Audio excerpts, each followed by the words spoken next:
The luminous eye, it took its origin, and it's the name of a book, and the book is about St. Ephrem, and St. Ephrem's a poet but also a theologian.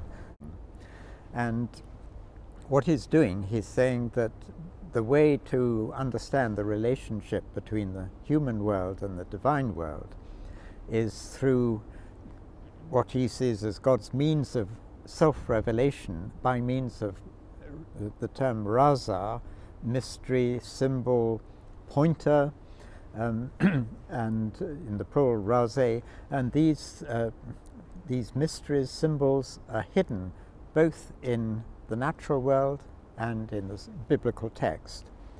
And in order to see them, if you have no faith, you won't see them, and that's why people don't see them. But the moment you see that rational explanation doesn't explain everything, and that's maybe there's something else, and it's that initial leap of faith that allows you just to see the dim existence of at least some of these most obvious Raza. It, as it were, increases more and more. It becomes more and more luminous, and then ultimately, and it's only people like Ephrem who have a truly luminous eye, you see them everywhere.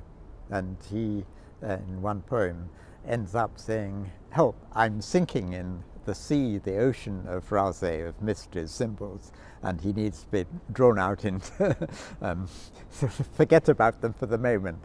And then he says, "I'd like to come back later. I've had enough. It's rather like having a delicious banquet." Another thing that I think is very much present in Ephrem's understanding is the need for synergy, cooperation with the Holy Spirit. And so, in a way, the growth of faith is a growth of cooperation. And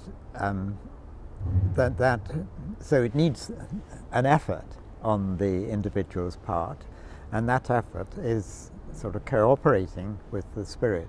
The more that the interior eye of the heart perceives these mysteries, the more it will understand about the relationship between the divine world and the human world, because the Raza, these symbols, are, for Ephrem, God's means of revealing himself to humanity. Because a very important concept in Ephrem is that the human individual has complete liberty. This is the initial gift. And it's how you use that liberty. And you can use it to block off any sort of communication with God, or you can, through the right use of the interior eye and the growth of faith and growth of basically cooperation with the work of the Spirit, then you see more and more of what the divine reality is.